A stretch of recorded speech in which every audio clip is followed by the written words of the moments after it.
Welcome to the Spawn Chunks, episode number 205 for Monday, August 8th, 2022. My name is Jonny, but the internet knows me as Pixel Riffs, and joining me, as he has for the past 4 years, is Joel Duggan. Hi, Joel.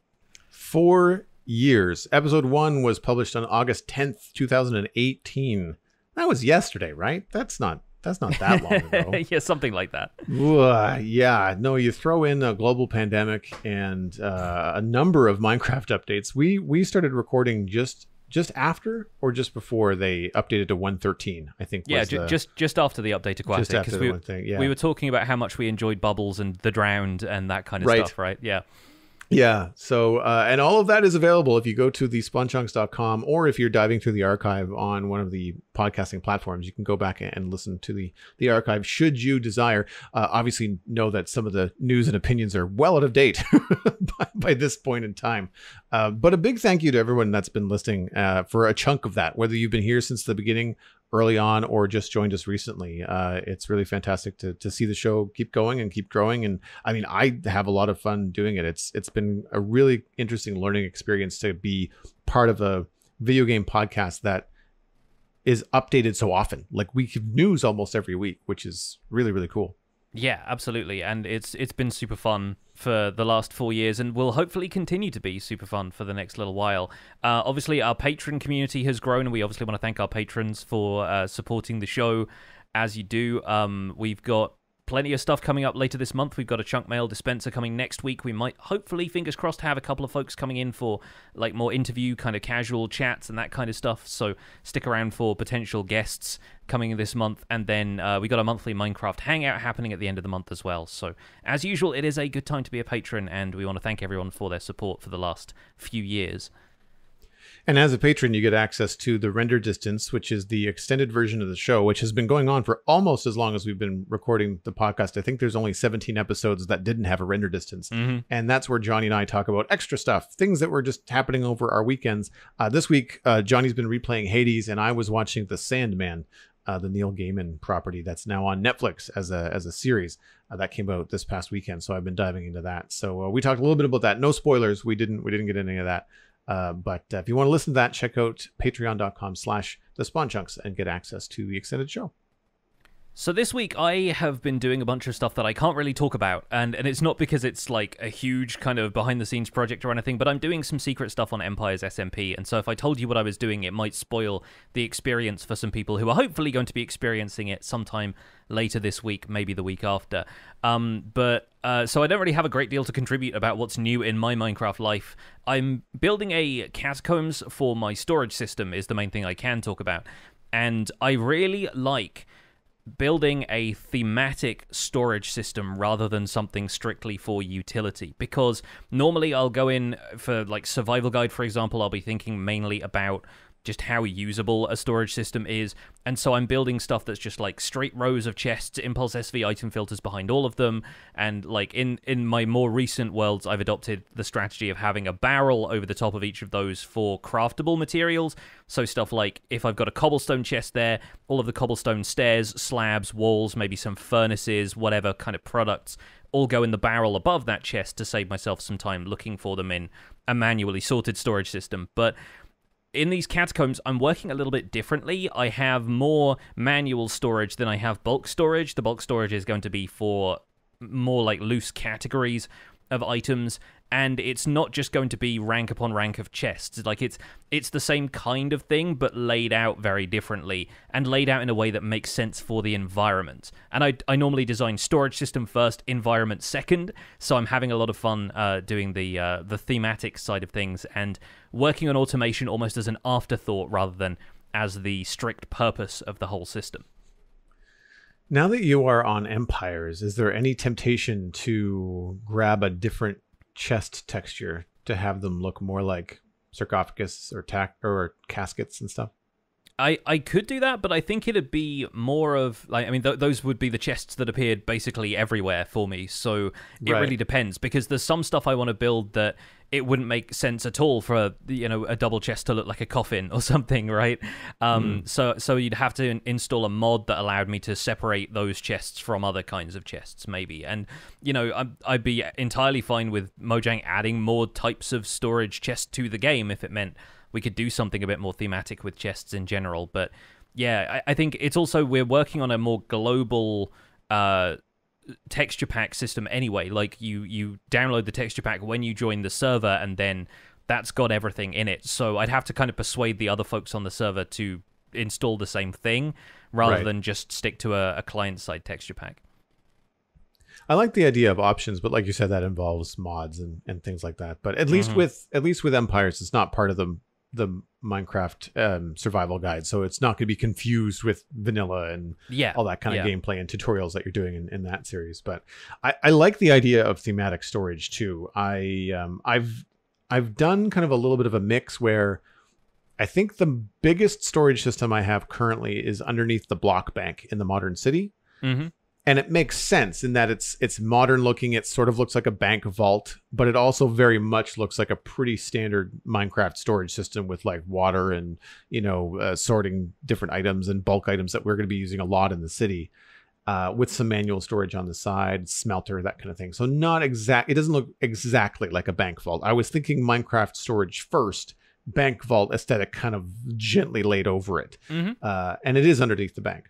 But I like the idea of doing something like a tomb, or I think you could do things like I think Cubfan on last season of Hermitcraft did the giant storage system in the pyramid, and he had like the big pit in the middle doubled as like the input, I think, for everything, which was cool. So you can come up with some really interesting ideas, especially now that we've got the redstone and the water mechanics, and there was something that changed recently. Oh, the the minecart chests. Yeah. And the minecart hoppers not breaking into separate entities when they are broken. They break as an item, and then you can move them around. So there's ways to move items around and ways to sort things now that are a little bit different than they used to be. And I imagine there's some interesting ways that you could set things up. Yeah, for sure. Like I'm kind of thinking about using chest boats for a few different things as well, because I like the idea of being able to, either using a dispenser, you can dispense them, or you can very carefully place them on blocks and have them shuffled around by pistons and stuff, and then you can stack them perfectly on top of each other, and they sort of look like drawers. And then you'd have to shift click on them or have a mob in each boat for them to really function as drawers without you having to worry about like getting in the boat by accident. But I want to do some more stuff like that. I want to have a few other bits and pieces around where things are just kind of like crates are stacked up or something like that. But I want to do a bit more interesting stuff with storage systems, and that's a concept I think I'm going to take back to the survival guide world and explore a little bit more. Something that I don't do very often, but thought about recently, was using shulker boxes, but then hiding them, so that you could just, click on the hole through a sideways stair, just to access the shulker box. Like stuff like that could be kind of fun when you're hiding storage in certain places. I guess there's that balance between convenience and access, like just and aesthetics. Like, how seamless do you want it to look, and how much of a pain in the butt do you want to have to aim at the very specific section? That's why I don't put signs or item frames on my chests, is because I constantly feel like I have to click around them.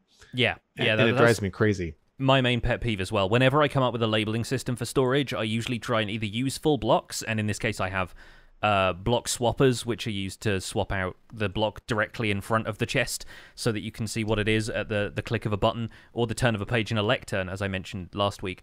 Either that or, I come up with a labeling system that doesn't involve the signs or item frames having to be on the chests themselves, because, I get so tired of, like, looking slightly to the left of something in order to click on it. It's a bit of a pain. So, I try my best to find inventive ways of working around those when I have to lay my chests out like that. The other game that I play that has a lot of storage in it, Satisfactory, you have even less control, and the storage bins are massive. Think something like 4 times the size of a double chest, and they all look the same outside of coloring them. And when you change the color of them, the face of them doesn't change, only the side, which was really annoying because then you still can't tell what's going on. But one of the things that I've seen people do, and I don't know whether this is something that happens a lot in Minecraft, because I don't ever think that I've done it, is layer these storage bins in the ceiling of your build. So rather than always walking up to something and clicking the face of it, you could be either standing on top of it or underneath it and click vertically. and then you're just looking at like the blank bottom of something. Because in Satisfactory, you can click on any side of a storage bin and you access the storage bin. Same with the chest in Minecraft. As long as there's no solid block above it, you can access it. So if you had like a gap in your ceiling, you could have chests lining the top of a ceiling. And depending on the pattern, depending on, you know, whether you're using shulker boxes and chests, like you could actually have a decent looking, I mean, it might be better for a disco floor, but you could have a pretty, you know, interesting looking ceiling and having the whole thing be storage. And if you had it set up right, you could have some of them fed in through hoppers from above. Like it could work out depending on what you wanted to store. I am considering doing some stuff like that in some of the other rooms, like having grey shulker boxes merged in there with the stone, or like, you know, highlighted by some stuff around them. But it just relies on me knowing exactly what I want to put in there, and I'm still sort of in the drafting phase of a lot of this. So we'll see what comes up. And we're going to be talking a bit more about inventory and stuff, and people's wishes for inventory a little bit later on in today's main discussion. First, though, what's new on the Citadel? What's new with you? So I took some time after thinking about the last project I was doing and fixed the roof of the cloth merchant shop. The difficult roof. I've included, you know, for folks here in our live chat, I've got a screenshot from last week and a screenshot from this week. And I just bit the bullet and made it a spruce roof. It's not the most imaginative thing. It looks way better. It blends into the things that are around it a lot better. And I feel a lot better about it. But the other thing that I did change, which is something I should have done the first time, was rather than forcing myself to try and stick to one gable on the eastern side of the house, I actually added another half gable, which allowed me to run the ridge of the roof exactly in the same pattern as the north face of the building.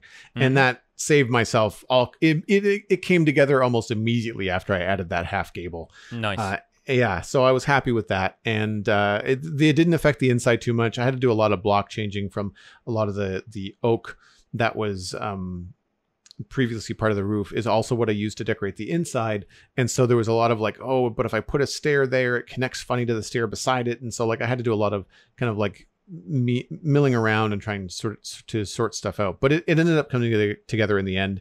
It's not overly attractive, but it functions and looks neater than it did before. So I'm quite happy with that. And then I moved on to the next project, which is the flower shop. Still not done. The back garden is not finished, but the roof of that was also challenging because it's my first time working with mangrove wood. And so we've got mangrove and jungle with some jungle signs in the roof. And there were some really happy accidents that happened along the way. Being able to use mangrove planks, feeling that they were a little bit too high contrast, but by putting the jungle signs over them, you're covering up the darkest part of the planks, the little space between the planks in the pixel texture. And so it kept the planks feeling much lighter in general, and matched the jungle on the edges of the roof. I also ended up putting a dip in the roof that wasn't there before, and as luck would have it, it lined up perfectly with the yellow tower that I built a couple of weeks ago. So now you see more of that when you come down the road, which is nice. And then over, I think it was Sunday stream, we got our hands into some color. I went and collected a whole bunch of coral, and taking some tips from Cosmic Dancer on the server, who does a lot of coral gardens with waterlogged slabs and waterlogged blocks and stuff. I was able to put like plants that look like they're on the counter by waterlogging jungle stairs, by waterlogging slabs and then covering them up with trapdoors to keep the water contained. I was able to put coral inside. I am using a couple of data packs. We've got the statues data pack from Vanilla Tweaks. And I've also got a texture pack from Pump Kate, I believe is the creator. And all that does is randomly add spots where flowers appear either in triple or singles.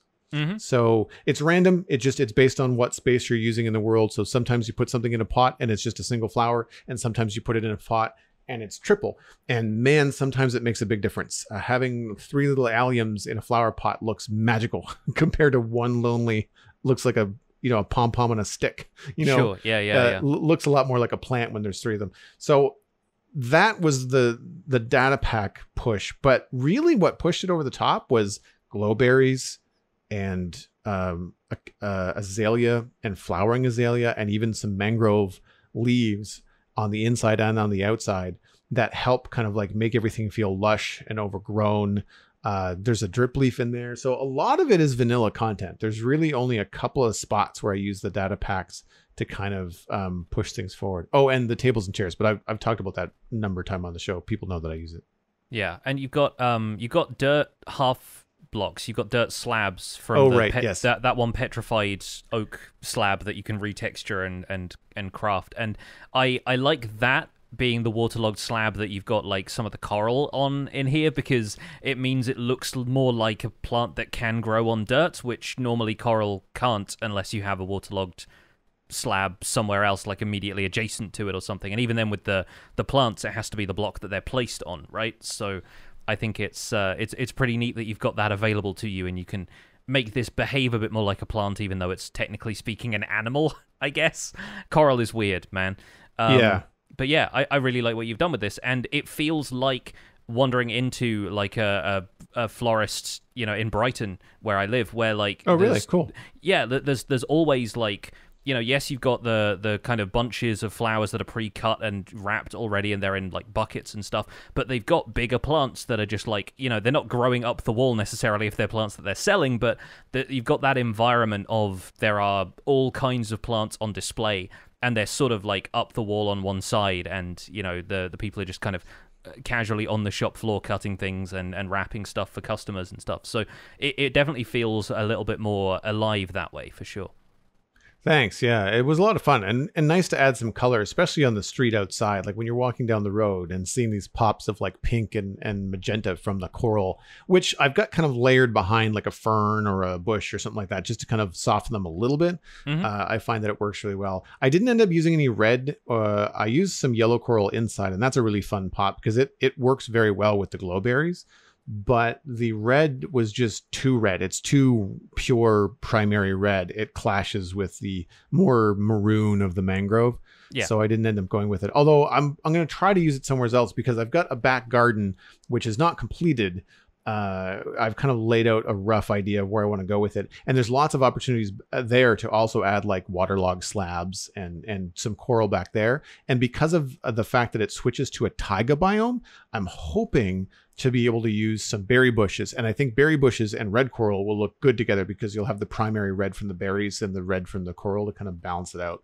Mm-hmm. And a trick that Cosmic uses with the brightness of coral, you can use red nether brick, and there's your stair or your slab, to allow yourself to put something under the coral that, because of the brightness of the coral blocks and the brightness of the block you're putting it on, it sort of just looks like bright mulch. Like it doesn't scream like brick. Where like I could put coral on any waterlogged stair or slab. It doesn't matter whether it's a wood or whether it's stone, but it doesn't look like a plant, as you said.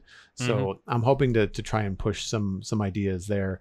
And as with anything, like sometimes less is more. Like I went overboard at first, and I really hope they update vines to work differently, because I tried adding some vines to cover up some of the wall space, but I came back, a couple hours later, and sure enough, like the vines had grown everywhere. You couldn't even walk through the shop. So I had to remove a good deal of them. And there are a number of pieces of string down, just because there were some vines I did not want to remove. And that's keeping the vines from growing all over the place.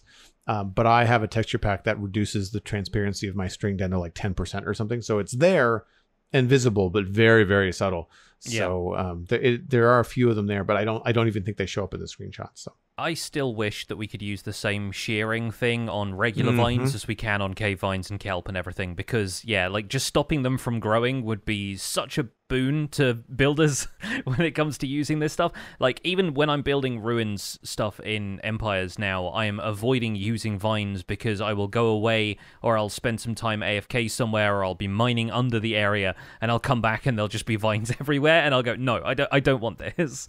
But I don't like to have string everywhere, and like you, I could put on a texture pack that lowers the transparency, but it's still just one of those things that like I will know it's there, and it'll catch like the corner of my eye, and I'll just be like really annoyed by it more than anything. So I try to avoid details like that where I can now. And you tend to have to put them at places where you don't want things to grow at head level, which means that you as the player see that black bounding box whenever your cursor goes over the string when it's right in your face. Like it's not as, it's only subtle and seamless if it's far away. You know, people putting string on roofs or things that you can't, you'll never know it was there.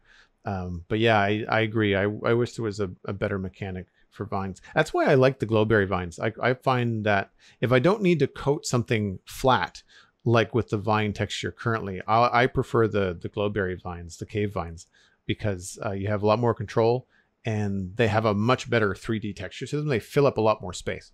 Yeah, and plus you can get lighting from them as well, which you've done here, and it makes perfect sense to have like one glowberry here, and that lights basically the entire interior of your shop. Because it really does. It's a small enough space that with like a whatever it is, like 15 block light from a glowberry higher up on the vine, or you have the option of lighting up the end of them, and it produces slightly less light, but that can be better for ambience too. And the way that this worked out, there's a window at the very front that has a flower pot in front of it, and the glowberry is directly behind the window, so it lights up the front of the build as well. And it's not like super bright, but it's bright enough that it doesn't look like dark Mobville. You know, when you're going up to it looks more inviting. In the evening, it looks like there's a warm glow coming from the build rather than just having like and I find too, like, you know, the lanterns, I could hang a lantern from the front of the build if I wanted to, but it's so bright and then it just distracts you from all the pretty flowers. So yeah, and it may not be what you want aesthetically either. Like, you don't know if you want to have lighting all over the place on the outside, so it makes sense. Well, moving on into the news, we've got a pretty short news segment for you this week. There's just one update from Minecraft Java Edition. 1.19.2 has been released. The changelog is at minecraft.net. That's linked in our show notes. And all it says is, we're now releasing Minecraft 1.19.2 for Minecraft Java Edition. This release fixes a critical issue related to server connectivity with secure chat. And the fixed bugs include fixing an issue causing players to get disconnected with secure chat. And they've also fixed a crash in the social interaction screen. That is it for Minecraft 1.19.2. I believe there was a release candidate earlier as well, but there wasn't any details about what that fixed, so it was probably one of those bugs that they wanted to keep on the down low rather than encourage players to reproduce it. So that makes a great deal of sense, and here we are in 1.19.2.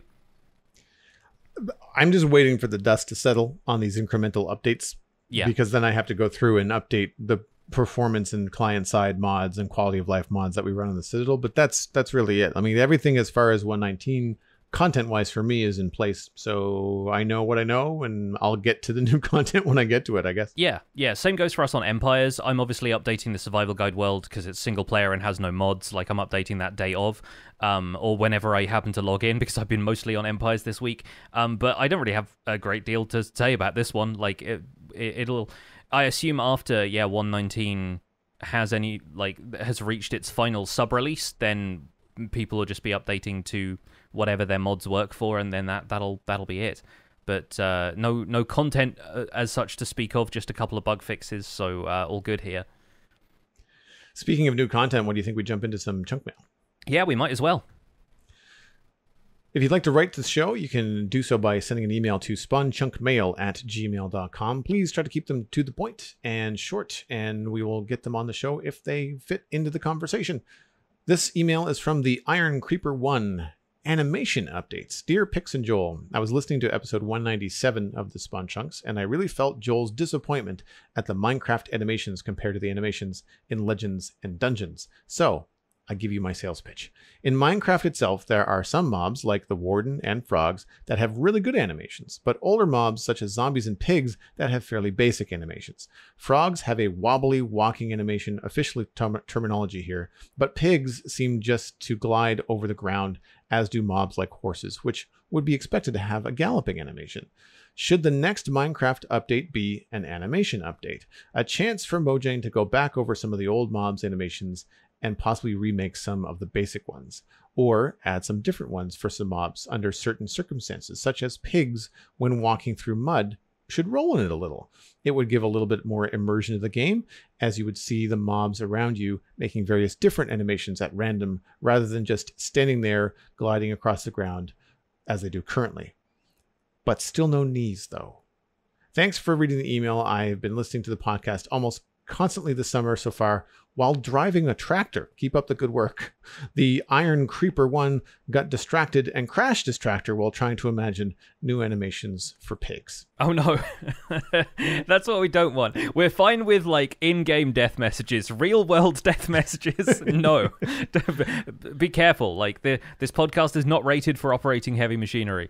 But yeah, hopefully stay safe out there. And thanks for the email.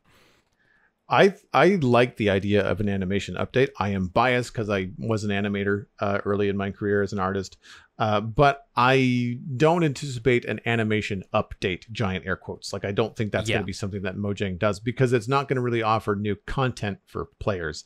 I would agree. Animation isn't like an update theme in itself. It's aesthetics. It's not content. That's really my overall takeaway from that. It could be one facet of an update, like when we got a texture update in 1.14. Or it's, potentially something that gets updated in small increments, the way they've been adding new sounds to old blocks lately. But I don't see this really carrying an update in terms of a theme. And I think that these kind of things will just be added along the way. There's updates to biomes that might happen. There's technical updates. There may be some new use for a mob that we don't know of. And at that point, it might be worth revisiting the mob's animation. I don't remember. Did a lot of the mobs get new textures when they retextured the blocks a couple updates ago? A bunch of them did, yeah. There was definitely a lot of changes to, like, the zombies and skeletons, I think, got minor texture updates. I think the one that was the holdout was the Creeper, because it was seen as too iconic to really change. Right. But there's a couple of them that have had texture updates just to bring them more in line with the art style they were going for moving forward.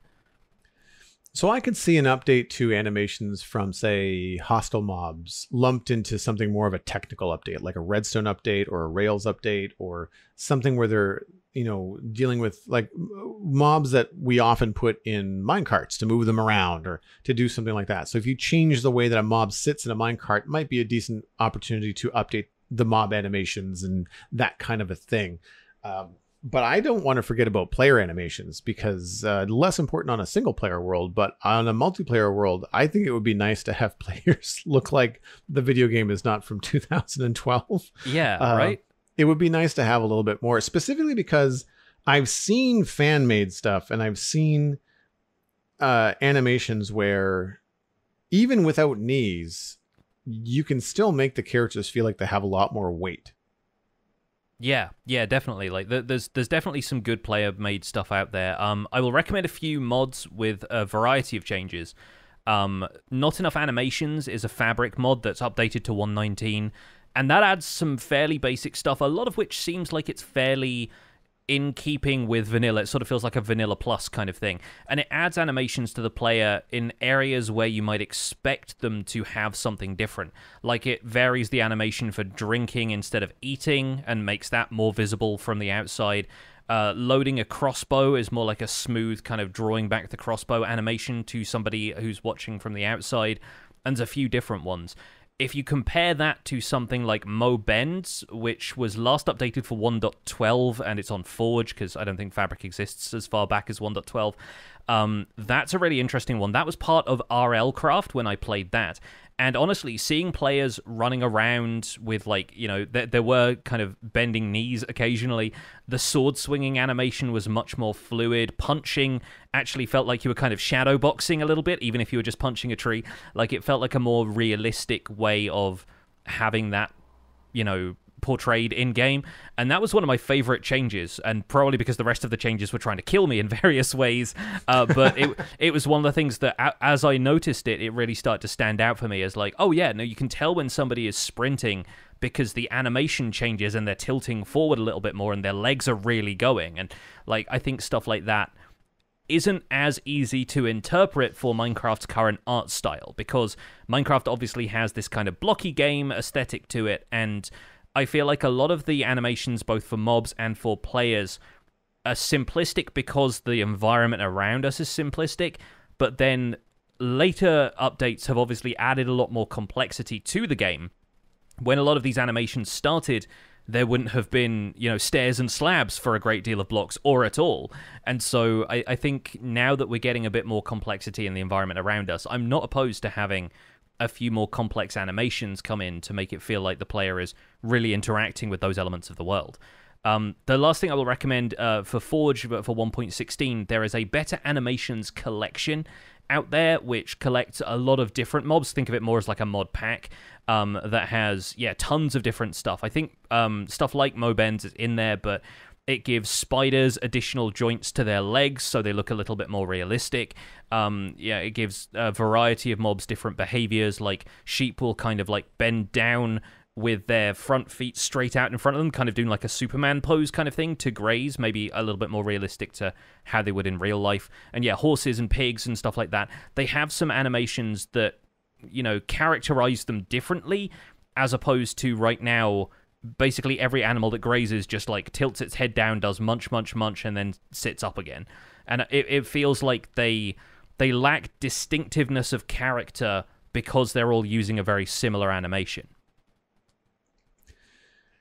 Yeah, as an animator, my brain kind of goes for, I don't want to say realistic motion because Minecraft is very cartoony, but I agree with you, like it's the personality, right? Like the frogs seem to have a little bit more personality in their kind of trundle around on the ground with their arms kind of like pointed in a little bit.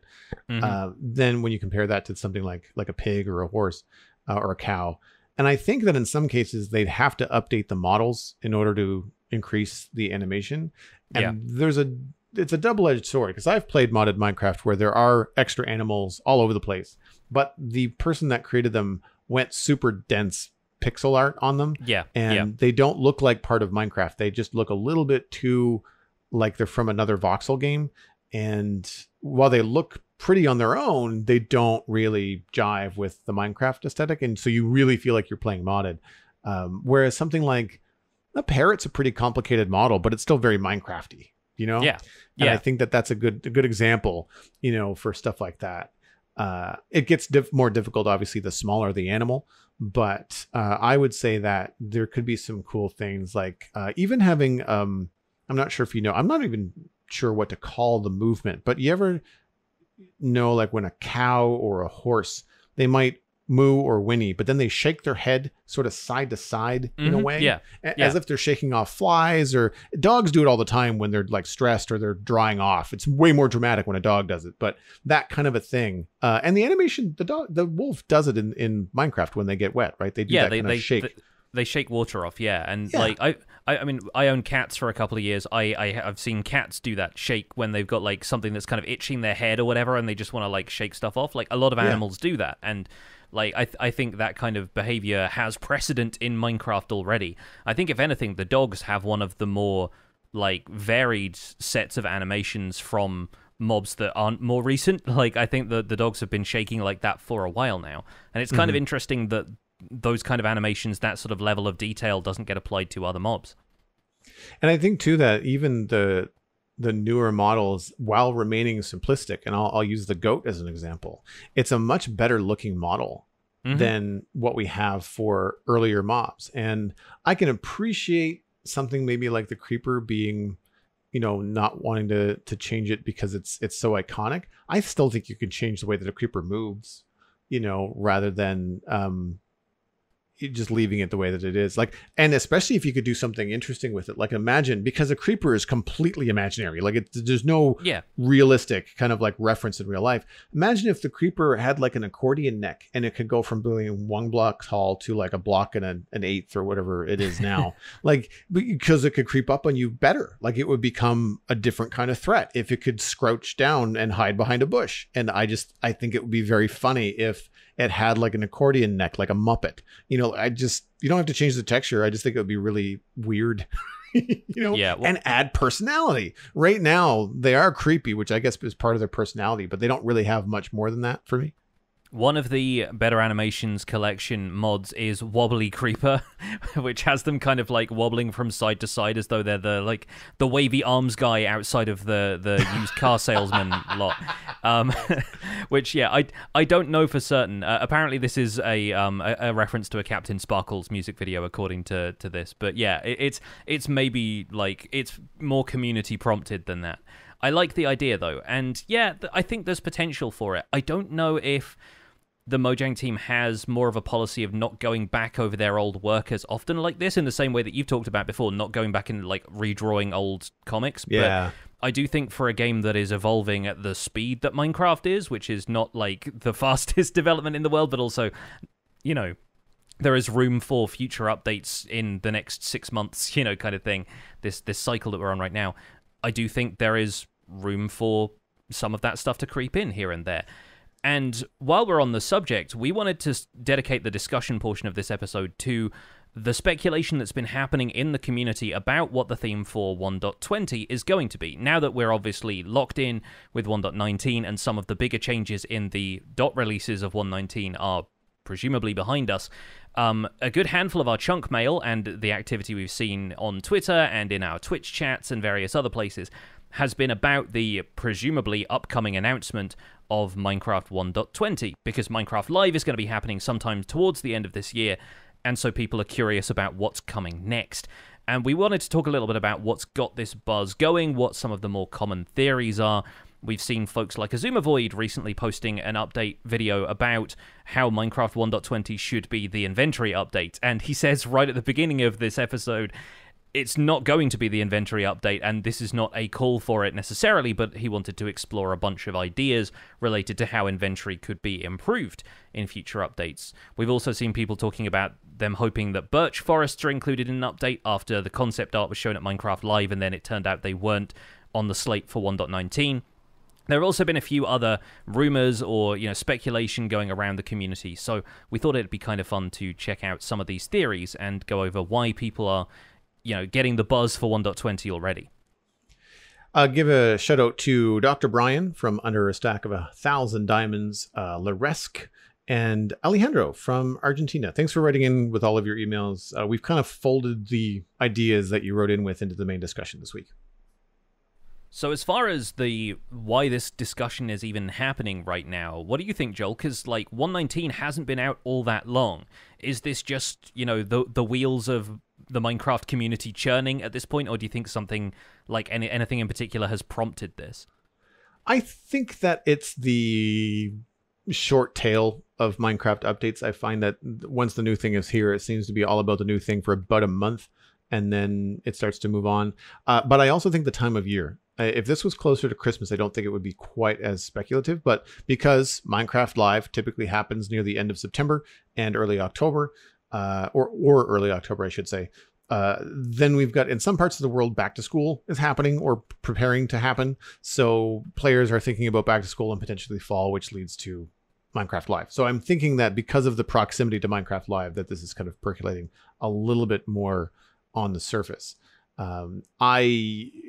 I do try, when I go through the email, I try not to like choose my ideas for 1.2 when they come in the week after 1.19 comes out. Mm-hmm. Yeah. Because they do happen that way. But it does feel like more and more the last week, specifically into August, that we've been getting more ideas and looking to the future.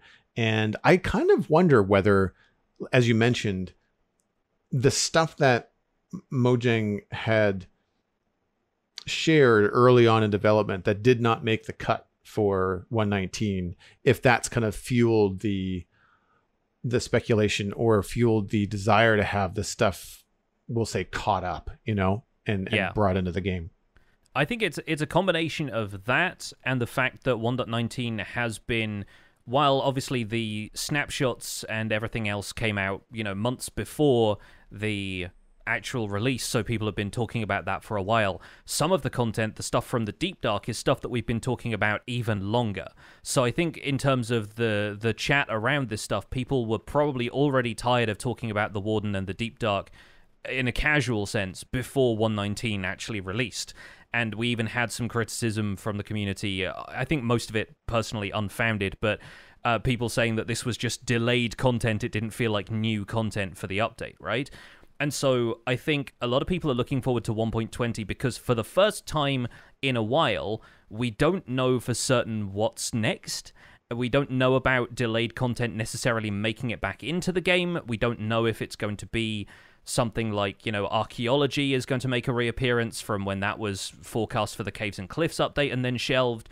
There's a variety of ideas kind of, you know, floating around.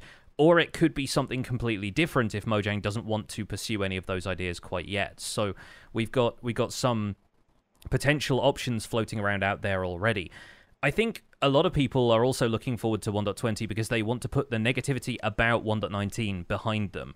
You've got stuff like chat reporting more recently, but before that you've got fireflies being cut and other presumed additions not being present. And I think it's not a bad thing to look forward, but we've also got to beware the rhetoric that got us here in the first place, right? Mojang already has, presumably, a roadmap for 1.20. They'll be leading up to announcing it at Minecraft Live, so they'll be working on prototypes for certain features. And development on this game doesn't turn around just within a month or two. It's an ongoing process. So I think if the community makes an impassioned plea for an update and Mojang does something different, maybe don't jump to the conclusion that they aren't listening to the community, right? Because players were anticipating a cave update as far back as 1.14. I remember 1.15 coming out and it being a technical update that had bees as a central content feature, and a lot of the jokes at the time were like, oh, we wanted a cave update, but all they gave us was bees. And then a cave update arrived in 1.17, and the scope was large enough that they had to split it into 1.18 as well.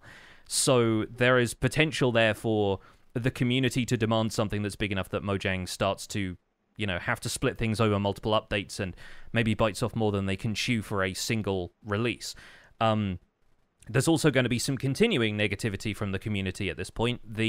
The calls to revert combat changes from the 1.9 release, continued long past that release. I think they're still going on in some areas of the community.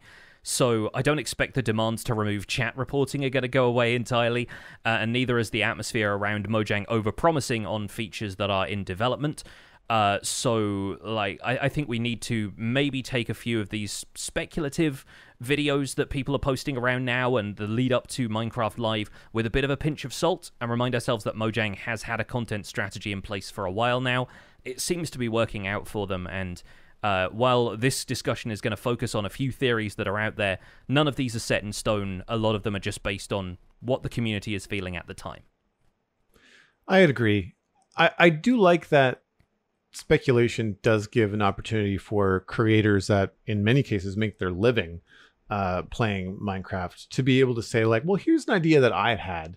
And especially if it's communicated in the way that you just laid it out, from that creator being look, this isn't what I think is going to happen. This is more of an opportunity because of the conversation of the community right now for me to say, here's a really cool idea for whenever, for whenever it could happen. This is more me just kind of brainstorming and throwing some ideas out there. And I think that there's a certain timing in the conversation for that to be taken constructively. And there's a certain timing in the conversation where that just feels you're griping, releasing a video or creating getting a Twitter thread going about what you would want to change about Minecraft the moment that a new update is released feels kind of snarky.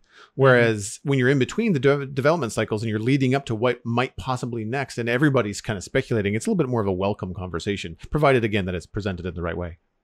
Yeah, definitely. And it's kind of funny seeing the way people have to present this stuff for clicks on YouTube and everything, but then immediately backpedaling. It did really make me laugh when Azuma started that video with this isn't anything to do with what I think Mojang should release in 1.20, and then the title of the video is 1.20 should be the inventory update, right? So let's start with that, actually, because that seems to be on a lot of people's minds lately. There are lots of calls from the creator community for an inventory update. There's lots of good ideas out there about how this could be executed. And I think this really stems from two areas. It stems from, I think especially from creators, this desire to build bigger, more complex stuff. A lot of people are, getting out there doing larger builds and doing more complex builds using wider block palettes. So on the one hand, it's stuff like that. And I know from using Lightmatica a lot more lately that if you want to prepare a large build like that and you've got all of the stuff on you, a lot of it is about inventory management. It's about having all of the stuff available to you in shulker boxes, and that kind of stuff is not going to be everyone's cup of tea.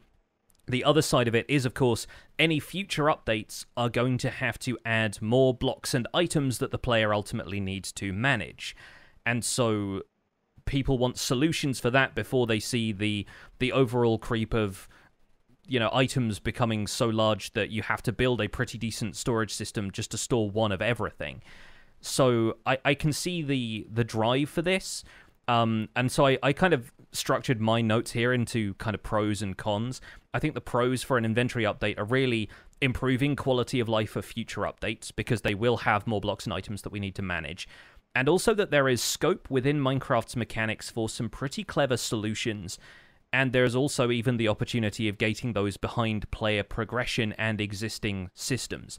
So if you look at Azuma's video as an example, one of the changes he suggests in a kind of like, this is medium complexity, it's not super simple, it's not super advanced, or doesn't radically change too much, but the opportunity to enchant shulker boxes so that they automatically pick up any item that they've already got in the shulker box, so that it doesn't end up going into your inventory. You don't have that middleman step of having to put down a shulker box, open it up, shift-click all of your sand that you're gathering in there.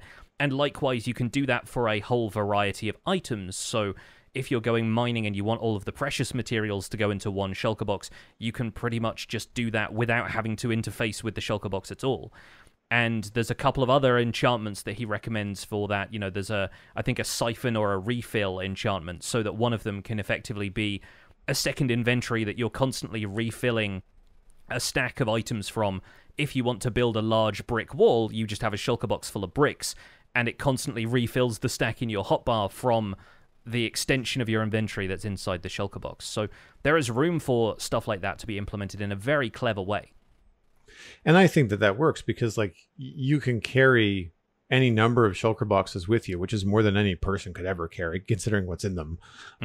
And using enchants to create these different functions, I think, is great. You're using magic. The game's got magic. That's not new. And by making those shulker boxes, you know, magical and adding functions to them, there's a cost. You know, you have to have the levels. You have to have the right, you know, RNG, I guess, to get the shulker boxes enchanted. It opens up my brain to, like, what other cool enchants could you have on a shulker box, you know? Yeah, fireproof, please. Yeah, there you go. Yep. Or some sort of magnet that stops you dropping them into the void when you're working on them in the end.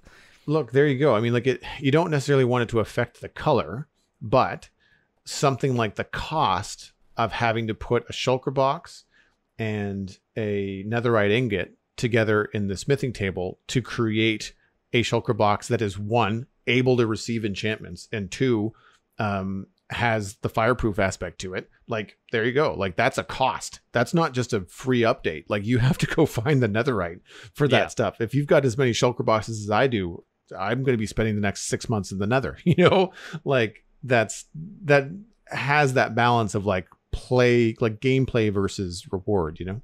Yeah, maybe it's something like echo shards again, like with the community, joining the community who's just brainstorming new uses for echo shards constantly. Like, you could have one of those be the thing that you smith together with a shulker box to refill your stacks of items, that kind of thing. There's definitely potential there, but broader than that, a lot of other good ideas from that video, and lots of other good ideas from the modded community with regards to how they manage their inventory and what solutions feel like they really fit vanilla Minecraft.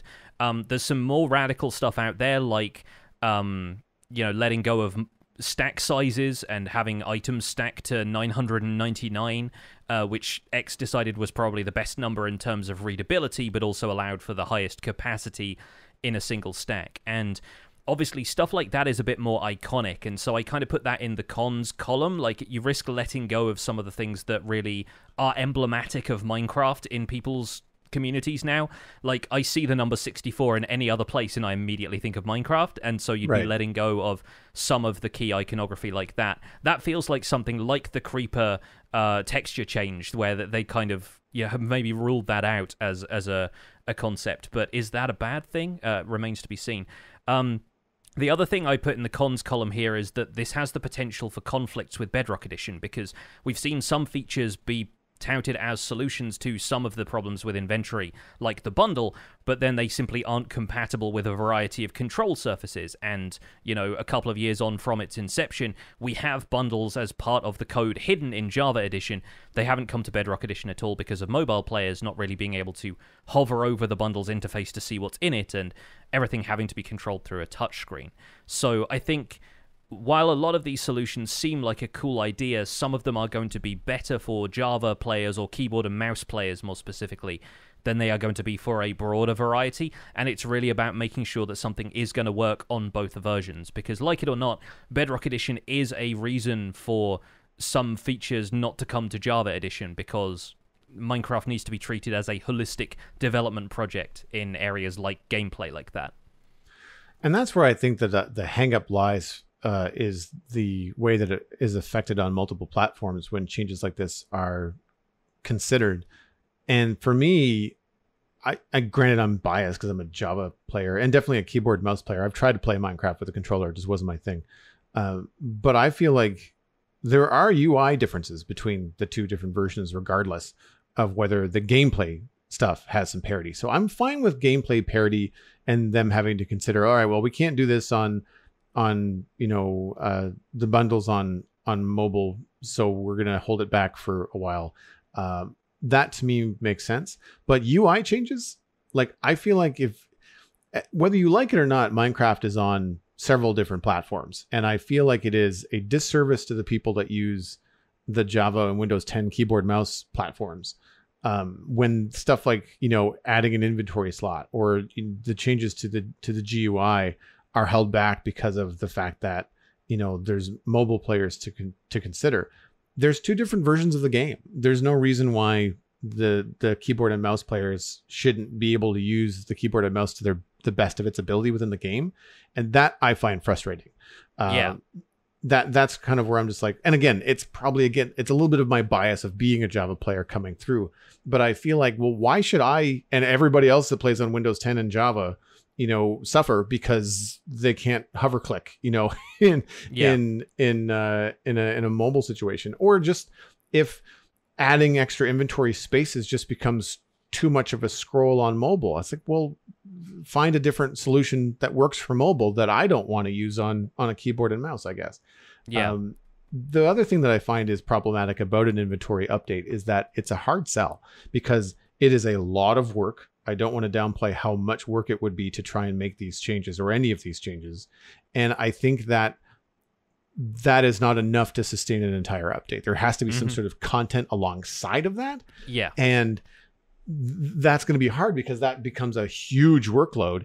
And I can see it maybe working along something technical. Like, we mentioned minecarts being updated earlier this episode. Like that kind of thing. Like a minecart and an inventory update could maybe work together, right? Because it's going to make sense. Minecarts have inventory in some places and they're part of like the player moving different things around. So it would kind of make sense, but you have to have some sort of gameplay content along with the GUI and the potential inventory update if that ever comes to play. Yeah, I mean, I think ultimately inventory changes and quality of life changes like this aren't a content update. Like, so you're going to find them creeping in other ways. And we've seen changes to these systems over a variety of updates. You've seen, shulker boxes. While shulkers were in 1.9, shulker boxes didn't arrive until a couple of updates later. You get things like pick block being implemented into survival, where it was previously a creative-only feature. You've got, being able to shift-click stuff into crafting tables, using number keys to move stuff around the inventory. Bits and pieces like that trickle through in these updates as minor features. They're just kind of like bottom-of-the-changelog stuff, but those are really where a lot of people are going to find significant changes to their day-to-day gameplay in Minecraft, rather than it being like a tentpole feature for something that looks good on a poster, So I do think there is room for inventory updates, but I don't think they are holistically going to be a theme in themselves. We'll see them coming to a variety of updates in future, though. On the subject of shulker boxes and, 1.9, let's talk about an end update. Let's talk about where we're at with those, because the last one of those, the last significant changes to the end were in 1.9 with end cities, the outer end islands being added, and since then, of course, there's been a lot of chatter about an end update. 1.16 focused on the Nether, 1.17 through 1.19 have all focused on the overworld. There is room for 1.20 to be a good time to update the end, with the pros obviously being that they have had plenty of time to develop ideas. The need for an end update has been pretty clear for a while. The place is a blank canvas for creativity, and the Nether update was pretty well received as something that really breathed new life into the Nether as a dimension. They also have lots of existing ideas out there from the treatment of the end in Minecraft Dungeons later levels. So potentially there is a lot of stuff on the table for an end update already. What I see as the downsides to that is that many players currently never reach the end. They're either scared of the Ender Dragon fight, they're losing items in the void, they just don't feel like going to have that experience, or they play on peaceful mode so they don't have access because it's impossible to light a nether portal without blaze powder to make Eyes of Ender, or lucking into the sort of 1 in however many chance of finding a completely activated end portal already open in the overworld. And I think that's a big problem. I think an end update could be a good time for, to encourage players who haven't been to the end to travel there. Like, adding new content to that dimension potentially encourages some of those players who've been holding out on the end to make the leap. But for people who are just sworn off it for whatever reason, it makes it kind of difficult for them to go and see the new content to begin with. The other thing is that, like, this doesn't build on ideas that Mojang has already shared with the community, so I expect there might be, if anything, there'd be excitement around an end update, but there might be a bit of backlash if, they've said, we're going to bring all of this stuff to the end, and people are still going, well, what about this, and this that's been in previous mob votes, that's been in previous biome votes, that's been cut features, or stuff that, we've been, quote-unquote, waiting on for a while that doesn't see the light of day if they barrel ahead with an end update. I think the last thing in the point of the column against is really just the potentially large scope. Is it the right time for something like this right after such a massive update to the overworld and, the Nether update having been so soon? I've always said that the end update was probably going to arrive later than we expect, because once you've added more variety to the end, the game feels a lot more complete, and they want to encourage players to understand there is more coming, and there will be more coming for the foreseeable future. I feel like an end update is kind of the biggest and easiest pinata to hit at the party. Like it's the big empty. It's really not much going on compared to the rest of the Minecraft world as of 1.19. Now that they've got all this new stuff in both the overworld and with 1.16 in the Nether. But I feel like it's like it's not something I think we're going to see anytime soon because of the scope of it, and I think that they want to avoid over-promising and having another delay, or if we do see an end update, maybe it's just not all going to happen at once. Maybe there's going to be periodic changes over time, for the same reason that you mentioned, to elongate the end of the game. As you said, I feel like the thing for me about the end with peaceful mode is that if and when they do have an end update, I think it's a good opportunity to also update the mechanics of accessing the end, and maybe include a couple of different ways that you could ignite an end portal, and have a couple of different things that are enticing for players to go, whether they're playing in peaceful or not. And because if you're going to the end in peaceful mode, if you did have access, like, what are you going to do there? There's no shulkers, like you can't. I guess you could get the Elytra. But that's the thing. I think there are shulkers. Like, despite them being hostile mobs, I think there are certain hostile mobs that remain in the game in peaceful mode and just don't have hostile behaviors. So I see. I believe because of their utility, shulkers are still part of end cities. And again, peaceful players write in, correct me if I'm wrong, but some people in our live chat are confirming that yes, there are shulkers in peaceful. So it's like piglins. Like, piglins don't have any hostile behaviors to the player, but they're still there so you can barter gold with them. Right, okay. And a lot of neutral mobs are still out there. I mean, even the Ender Dragon is still there in peaceful, it just doesn't attack the player. So yeah, there is potential for that stuff to still be there, and even if it weren't, it would be an easy enough fix to just do what they are doing now and have shulkers appear in end cities and just not have the same hostile behaviors.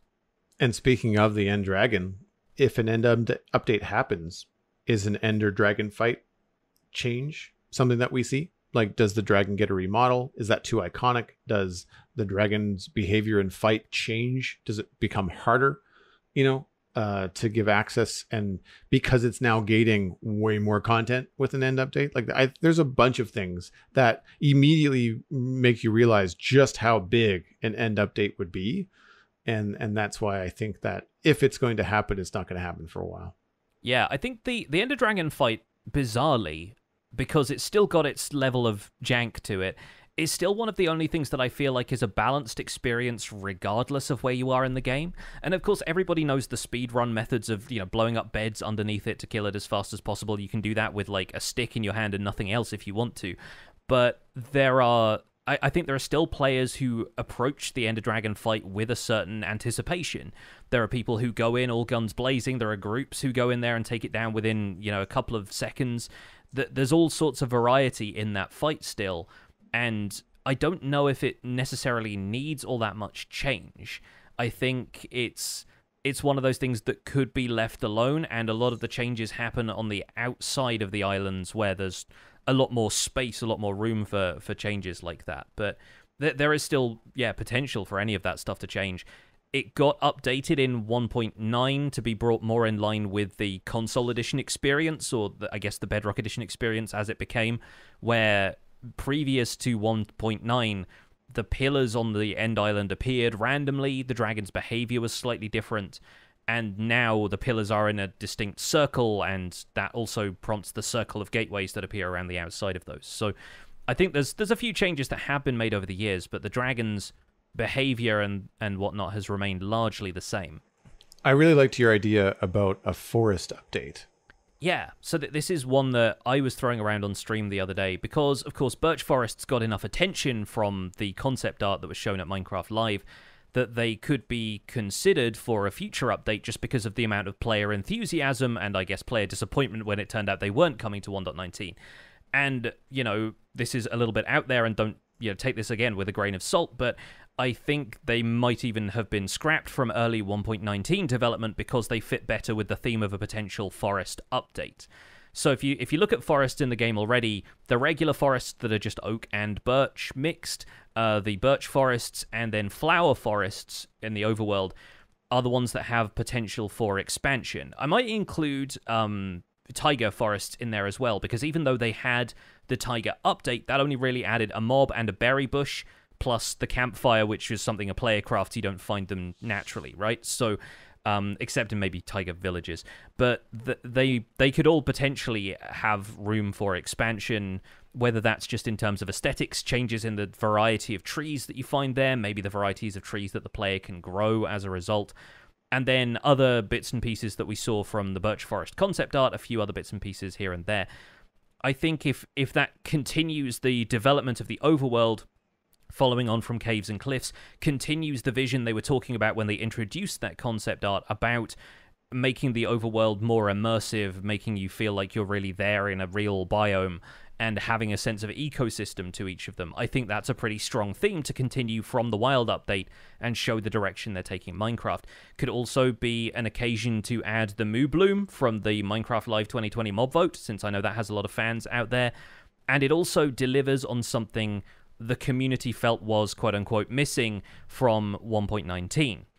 In the cons column for this, it delivers on something the community felt was missing from 1.19, which, as I said before, leads to people thinking that this is quote-unquote just delayed content, as though the idea was somehow fully fleshed out from the beginning and that they've been holding back on this because the developers are quote-unquote lazy. Not the case. And I think that kind of line of thinking also applies to updates themed around any previous cut or previewed features that haven't made it into the game yet, like the archaeology system, changes to combat, that kind of stuff, right? Like, so I don't want to take that as like this is a very cynical way of looking at it, but I don't want to assume that any update that comes out with a previously aired idea is immediately going to be received badly by the community because people are going to say, well, we already know about this in the same way that we knew about the Warden and the Deep Dark, even though that changed radically from concept to execution. My only thoughts about a forest update beyond that is that it might not be broad enough on its own, and it might increase the scope to include an overhaul of something more technical to give that side of the game a bit more of its due. Whether that's including features in the forests that maybe have some kind of bearing on technical gameplay in the same way that introducing bees introduced the honey block, which is a pretty powerful block as far as slime block contraptions and redstone goes. Maybe overhaul something like minecarts in addition to the forests. We could get the forests and rails update or something like that. I don't know. I'm expecting there to be some sort of hybrid concept in here, though. I'm expecting it to be like an individual biome or two gets an update, and then there's some other kind of key concept to the update, in the same way that the Wild update was really split between the Deep Dark experience under the ground and then the Swamp experience above the ground. I'm not expecting it to just be one area of the game gets a huge update in the same way that the Nether update did. I'm not sure that's the approach they're taking to development now, but again, this is purely speculation on my part. I think this is the most feasible, because you can specifically break it down into smaller pieces depending on which forests are getting an update, or if it's a new forest being added. Which actually brings me to a question. Like, when it comes to overworld biomes like the dark oak forest or the birch forest or an oak forest, do we want to see those revamped, or would we prefer to see a new forest added? So I don't know, like, instead of like birch and flower forest look very similar, but what if, you had an oak and like an old oak forest, or you have like a dark oak forest, maybe you get like a spooky dark oak forest, so it becomes more dangerous or something. I don't know. I'm kind of spitballing here, but would you prefer a revamp of the existing, or do you want to then travel farther afield to find a new biome? I honestly think a revamp of the existing biomes with a lot of these would go a long way. Or maybe have there be a section, like maybe if... I'm not sure how feasible this would be to program, but having like a grove of sorts, like an open clearing, having features within those forests that not necessarily quite like generated structures, but something along those lines, something that would give them a bit more character and could still feel like a natural part of the forest, but make it more of a feature. And so maybe you find a clearing in a dark oak forest where there's a campfire and a couple of, tents dotted around or something like that. Something to provide a bit of life to those areas. Dark oak forests already have woodland mansions, so they have a massive generated structure that maybe makes them more of a destination. They also have a unique wood type in them, so the dark oak ones I'm thinking are almost good as they are. They have enough variety, at least, to set them apart for now. But I think birch forests obviously had the concept art that we saw, and that would go really well as a revamp to the old growth birch forests, as they're called now, the tall birch forests, which, are technically speaking a sub-biome of birch forests, but still kind of have their own unique feel, in a sense. So I'm kind of curious if they can expand those concepts a little further and have sub-biomes of forests that you don't necessarily have to go miles and miles for a whole different biome the same way you do with a mangrove swamp versus a swamp. I agree. I think that altering the existing biomes and giving sub-biomes, as you mentioned, which is a good term, because it would give the players that do reset the world or start a new SMP or join a new SMP a better, newer feeling. It won't just feel like, oh, it's an oak forest, seen one of those before. It'll add a lot new life to the game for a lot of players that have that early game experience. And I think that would be the ideal situation.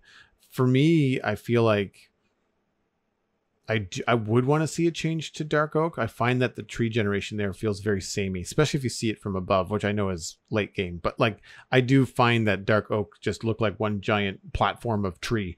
Yeah. Whereas, you have a lot more variety in the tree shapes, at least visually. There probably are varieties of dark oak. I just don't notice them because they're so thick.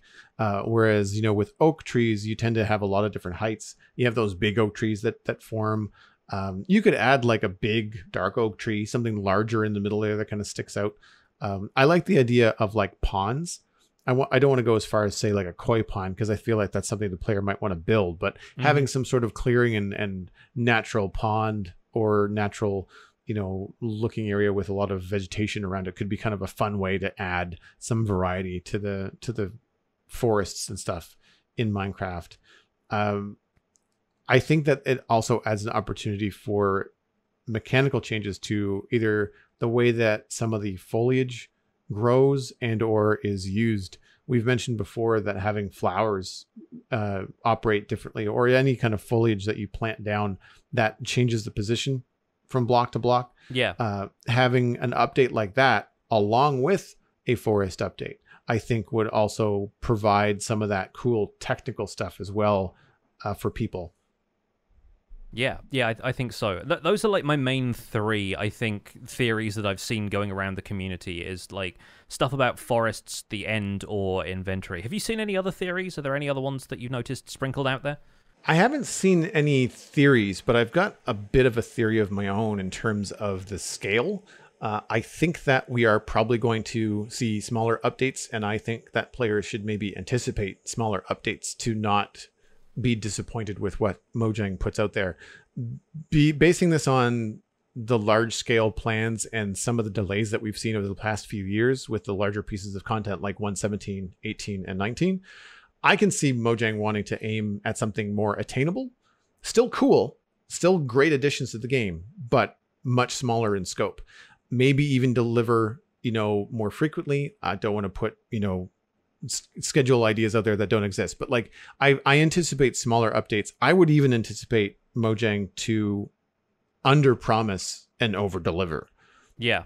As a way to kind of like get ahead of the game with a bit of the attitude that we've seen from players with like the 119, Deep Dark and stuff, feeling like delayed content rather than new content, which I don't agree with, but like that's what's out there. So, we've got to touch on it. Yeah. So yeah, I feel like that does, again, to me, lean on the update of existing content, like old biome updates and perhaps the forest update is a good one. But to go back to something you mentioned a little while ago in our conversation, things like savannas and deserts that were part of the biome votes, things like Badlands. We had swamps that were updated. Well, I mean, swamps weren't really updated so much as a new swamp was added. And old swamps got frogs. That was basically it. Yeah. But we've also got things like the glare and the copper golem that might be added in the future. So there are things that they could sprinkle into these updates that could make them feel juicier, even though the scale of them is going to be perhaps moderate. Mm-hmm. Speculation on my part, but I've always said, I think, on this show that I would much prefer smaller, more frequent updates rather than these great big ones. Yeah, and I think it would be nice to have an update that they announce in a small way and then, halfway through, kind of like with the Nether update when suddenly we found we were getting basalt deltas and then the Strider was announced and none of that was shown before that at Minecraft Live. It was kind of, they were features that either had been percolating in the background for a while and weren't ready to show, or it was genuinely stuff they came up with during development because they thought there was just one more thing that needed to fit into a gap here. And I would love for stuff like that to happen again, because more recently it feels like they've announced a fuller set of features and then players have been annoyed when one of the smaller features of that got cut. And there's people in our live chat saying that they wouldn't be surprised if there is a little bit less given out by Mojang in terms of, information about this ahead of time because of the community response lately and people jumping on everything as potentially a feature announcement when it turns out not to be. I'm curious about the approach as well, and I think there's a variety of ways it could go, because given the recent kind of negativity in the community, Mojang might want this update to be a bit more of a crowd pleaser. They want to make an update that everybody in the community can get behind, but they also don't want to be seen necessarily capitulating to people and compromising on their own vision for the game. So there is also a certain amount to which they could just carry on doing what they were doing regardless, and hopefully if they've got enough confidence in their vision for it, they'll produce something that the community's going to like anyway. It's a catch-22 situation at this point. Like, it's a little bit difficult to really judge how they're going to approach that kind of sentiment from the community and what they're going to do. But I am hopeful that whatever they've got planned, it's going to be something that players will embrace, and that's something that we have to start doing from the community side rather than, putting all of our hopes and dreams on Mojang, because that feels like it's setting ourselves up for disappointment already.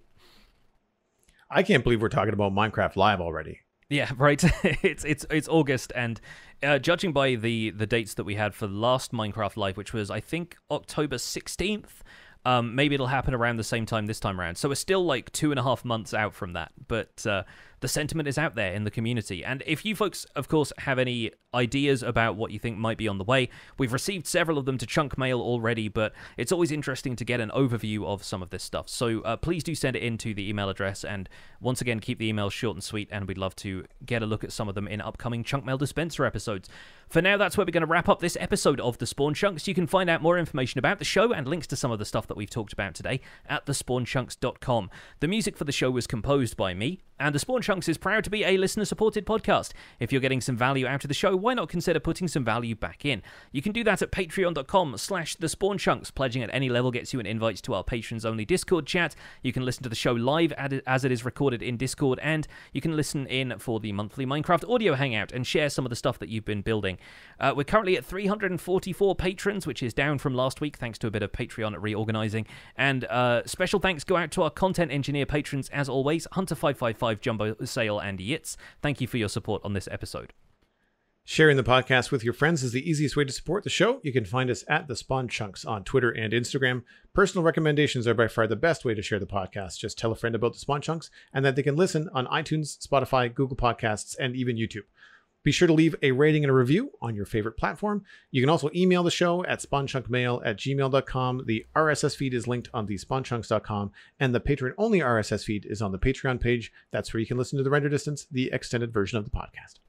My name is Jonny, but online I go by Pixelriffs. You can find most of what I do at youtube.com/Pixelriffs, where I try to make sense of this bizarre and wonderful game in Season 2 of both the Minecraft Survival Guide and Empires SMP. I also stream 3 days a week on Twitch, where I do behind-the-scenes work for the aforementioned YouTube series, and I'm the voice of the unofficial Hermitcraft Recap, which you can find through a quick YouTube search. Aside from that, I'm at Pixelriffs on both Twitter and Instagram. Joel, where can people find you online? Everything I'm doing online, including my illustration and design portfolio, is at joelduggan.com. You can listen to my other podcast, The Citadel Cafe, at thecitadelcafe.com, where we talk about sci-fi and fantasy entertainment. You can also follow me at Joel Duggan on social media and Joel Duggan on Twitch, where I stream 3 days a week from the Citadel. Thanks for visiting The Spawn Chunks. The world outside is infinite. 4 more years?